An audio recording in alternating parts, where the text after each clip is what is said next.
Bismillahirrahmanirrahim. Assalamualaikum warahmatullahi wabarakatuh. Sebelumnya, perkenalkan nama saya Alia dengan NIM 2411109. Yang baik, di sini saya akan menyampaikan beberapa analisis tentang kasus-kasus yang ada di dalam PPT saya. Baik, soal yang pertama itu tentang apa jual beli di era sosial commerce atau COD. Nah, problematika hukum sistem cash on delivery COD di marketplace. Dengan deskripsi kasusnya yaitu fenomena jual beli dengan sistem COD seringkali berujung konflik antara pembeli dan kurir logistik. Banyak pembeli menolak membayar atau membuka paksa paket sebelum menyerahkan uang kepada kurir. Nah, dengan alasan barang tidak sesuai foto di media sosial. Terus di sisi lain, aturan platform melarang pembeli membuka paket sebelum melakukan pembayaran penuh kepada kurir selaku perwakilan logistik. Nah, soal yang pertama, evaluasilah keabsahan akad jual beli COD ini dari sudut pandang pemenuhan rukun dan syarat jual beli, khususnya mengenai penyerahan barang atau taslim al-mabit. Next. Nah, pada dasarnya jual beli dengan sistem COD cash on delivery ini hukumnya sah dan diperbolehkan dalam Islam selama itu memenuhi rukun dan syarat jual beli. Nah, adapun rukun tentang syarat rukun jual beli ini, yang pertama itu ada penjualnya, ada pembeli, terus ada barang yang diperjualbelikan dan ada ijab kabul serta kesepakatan antara belah pihak. Nah, mengenai tentang syarat jual beli, yaitu barangnya harus jelas, terus jumlahnya harus diketahui, dan yang paling penting yaitu barangnya itu bisa diserah terimakan. Nah, mengenai akad jual beli dalam sistem cash on delivery ini pada saat penyerahan barang atau taslim al-mabi. Nah, taslim al-mabi ini yaitu barang dapat diserahkan kepada si pembeli. Nah, dalam sistem COD penyerahan ini dilakukan melalui kurir, yang mana kurir ini sebagai wakilnya atau perantara atau wakalah dari si penjual. Kurir hanya bertugas menyerahkan barang dan dia tuh hanya menerima pembayaran, dan kurir ini tidak bertanggung jawab atas kualitas atau kesesuaian barang. Nah, jadi membuka paket sebelum membayar itu tidak sesuai dengan kesepakatan akad karena hak penjual belum memesan. Sebagaimana dalam dasar hukumnya dalam Quran surah Al-Baqarah ayat 275. Bismillahirrahmanirrahim. Wa ahallallahu al-bai'a wa harrama riba. Artinya Allah telah menghalalkan jual beli dan mengharamkan riba. Nah, maksud dari ayat ini bahwa Islam itu memperbolehkan seluruh bentuk jual beli selama dalam jual beli itu tidak ada unsur penipuan, tidak ada unsur riba, dan tidak ada kezaliman. Nah, yang penting barangnya itu harus jelas. Nah, soal yang kedua yaitu bagaimana konsep hak opsi yang diterapkan dalam kasus ini.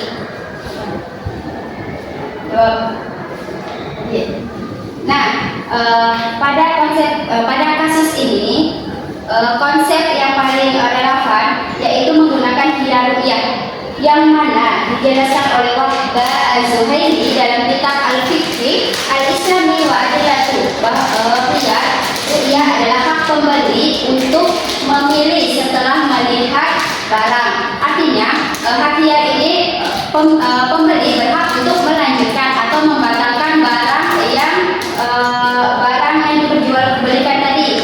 Nah, contohnya misalnya ketika pembeli melihat foto di suatu marketplace, nah ketika barang itu tiba, ternyata barang itu tidak sesuai dengan apa yang ada di fotonya tadi, maka pembeli berhak dia berhak mau melanjutkan atau mau membatalkan barangnya tadi. Dia mau merefund atau mau meretut pengembalian barang karena tidak sesuai dengan foto yang tadi. Nah, selanjutnya yaitu soal yang ketiga, bayar dulu baru buka paket. Nah, pembatasan bayar dulu baru buka paket ini tidak merusak keabsahan akad. Justru aturan ini dapat melindungi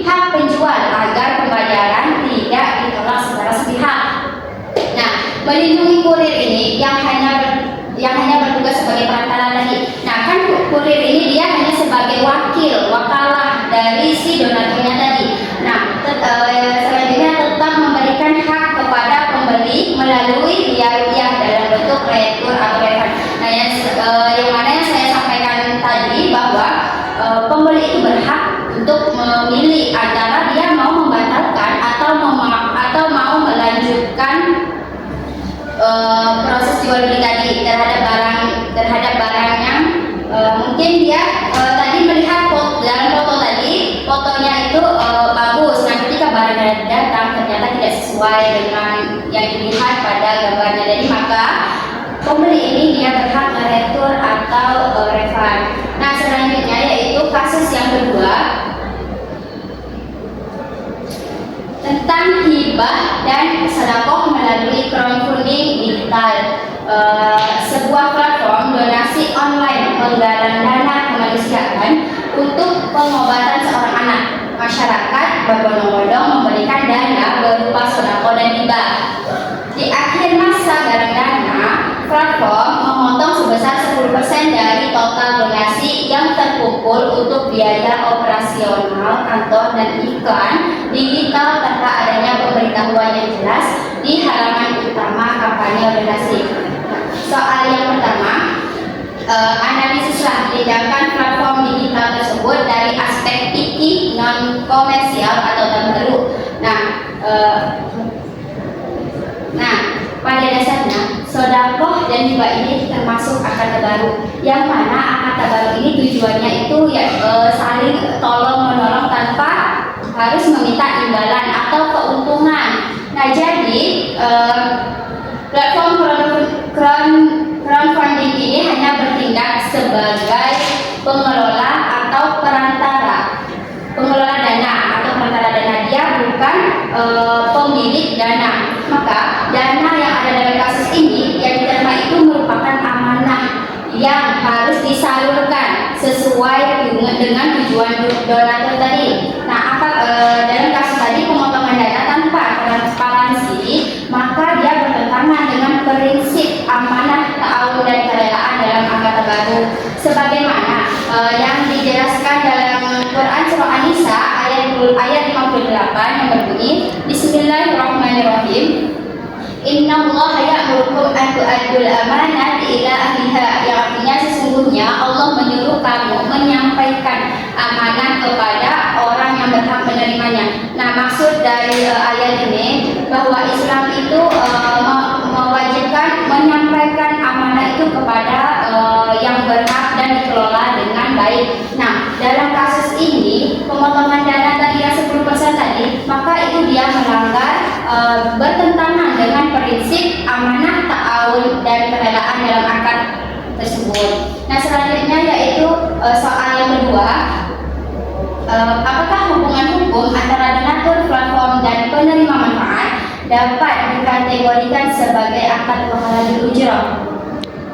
Nah, hukum ini dapat dikategorikan sebagai wahaladul ujrah, yang mana donatur itu sebagai wakil orang yang memberi kuasa, sedangkan platform itu wakil yang menerima kuasa. Penerima benefit ini yaitu orang yang menerima donasi tadi.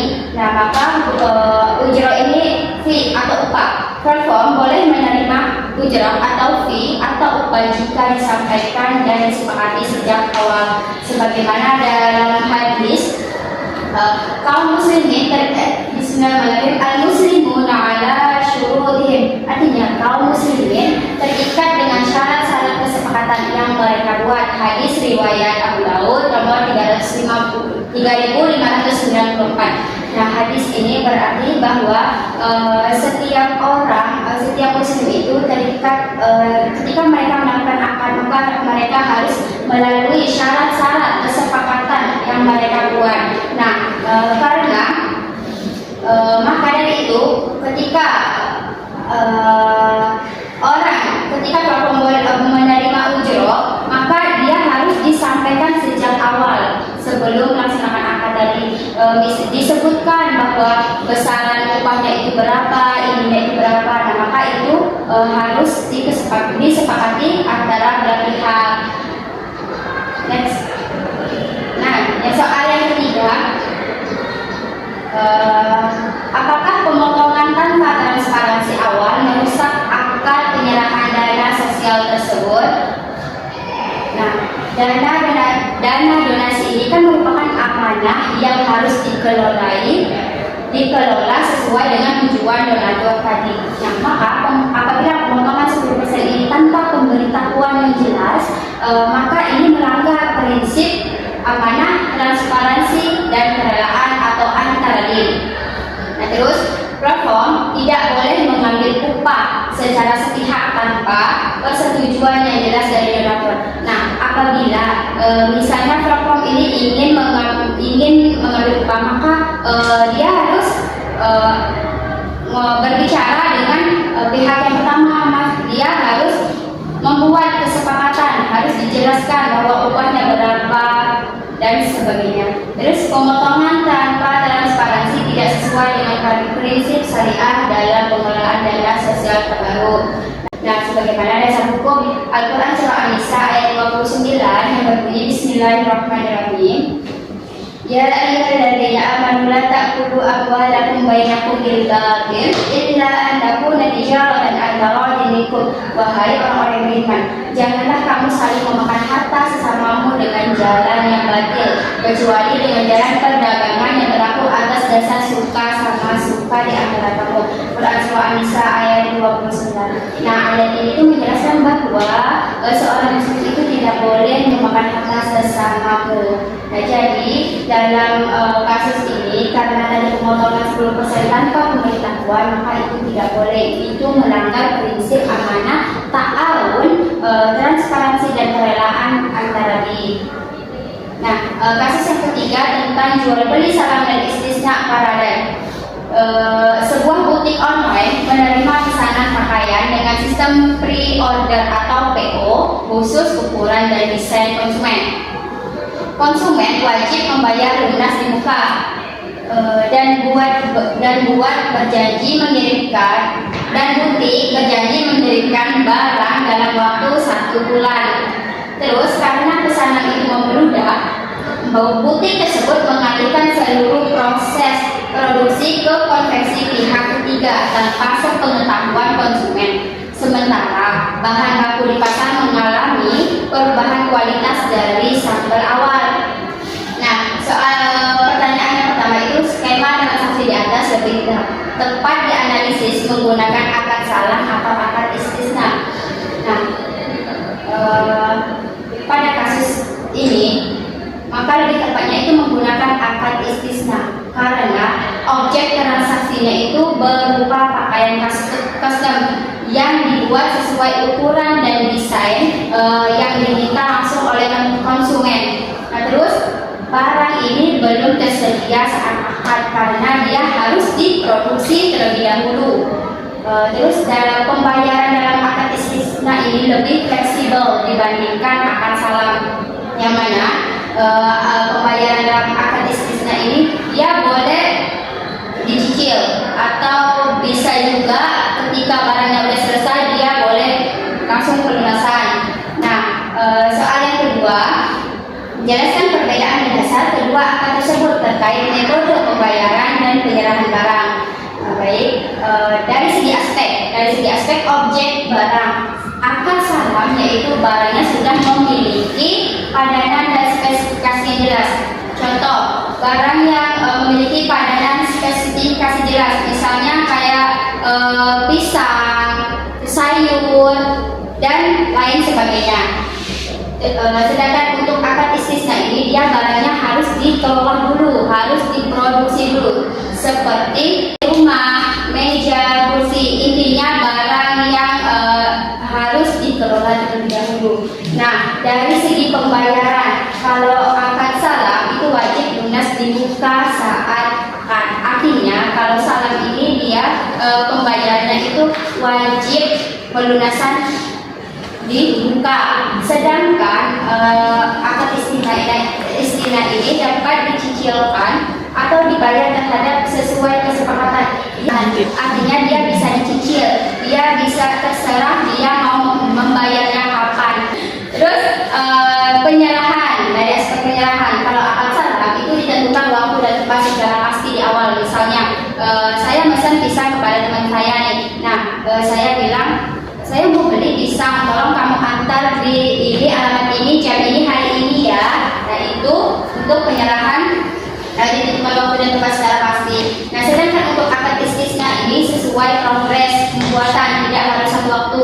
Nah karena istisna ini kan dia barangnya itu harus diproduksi dulu, dia memakan waktu. Nah maka dengan penyerahan ini sesuai proses pembuatannya sampai selesai, tidak mesti dalam satu waktu. Nah terus pengikatan untuk akad salam mengikat setelah akad tidak dapat dibatalkan sepihak.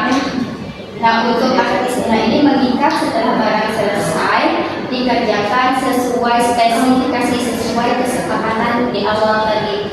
Nah selanjutnya yaitu pertanyaan nomor 3.